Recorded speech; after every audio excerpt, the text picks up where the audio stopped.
let's rank the key pieces here. I'm going to start out with you, Ike. Zeke Elliott, Dak Prescott, Rod Marinelli, who is the unheralded hero there, Right.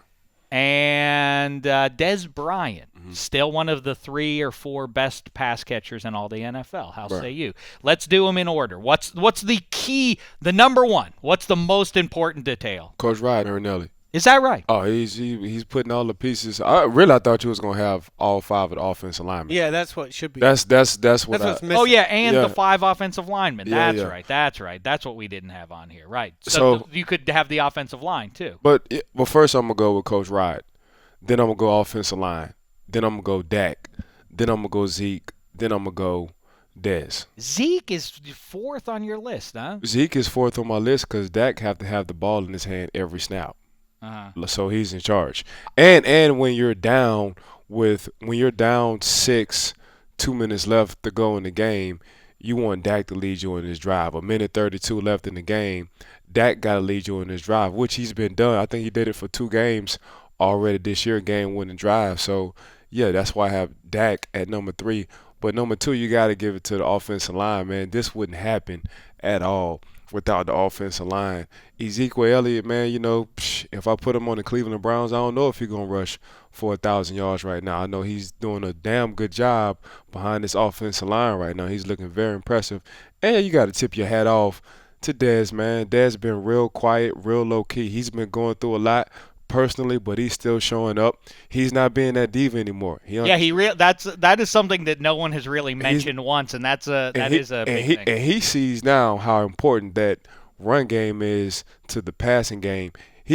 As soon as Dak sees single high safety, that one safety sitting out there in the middle, he's going to Dez every time, and Dez is winning these one-on-one battles. He's devastating because of what Zeke is doing back there. I do think the Romo-apologists, too, if you buy what they've been saying for the last decade, that, it's different. You don't understand it. If you're not in Dallas, when you're the quarterback of America's team, the pressure is unbelievable. Well, Dak Prescott's proven a lot of that wrong, and I do think that we can't sleep on what a rookie is doing there. And if you buy that the pressure is unbelievable in that spot, that's the most pressure-packed position you can be in any sports situation is to be the Dallas pass Cowboys. He threw to Dez Bryant where Pittsburgh blitzed up the middle, triple middle 5 zone, so your 2 linebackers, they cross blitz, so they came up, and with Dez, all Dez did was slide to the left. That's a Tom Brady move. I was going to say that was a Drew Brees move, but Tom Brady does right. it best. He doesn't look to run. He just slides. He pivot all the way in that pocket. He got the best feet in the pocket. Rookies don't do that. I can just only imagine, no disrespect to Tony Romo, but I can only imagine. Rookie, Sam Bradford That's what I'm saying. Tony Romo probably tucked up, probably ran out. Dak kept his eyes on the field, slid left a little bit, and delivered to Dez. The man poise is unbelievable, like you said, as a rookie, man. Handsome. Who would be your number one? The offensive line is definitely the key there. Everything behind that, I think Dez.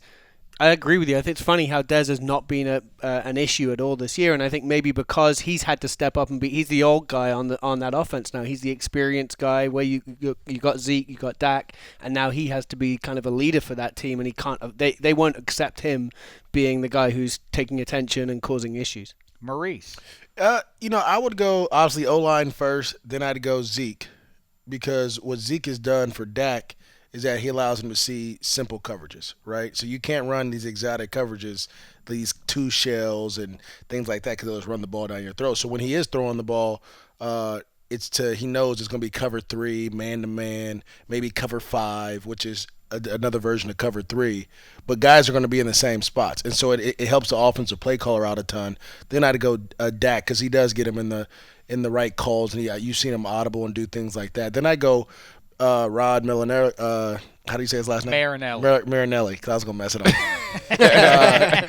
I would go him because that defense, yes, they're playing well. And last, I would go Dez because they've won without Dez for a long time, right? Dez was out, Romo was out, and they won games. And so, yeah, Dez comes back, and he's another addition to that pie, another ingredient to that recipe. But I think, without Dez, you had Bryce Butler, Terrence Williams made plays. Jason Witten comes out of nowhere. Now he's all of a sudden relevant.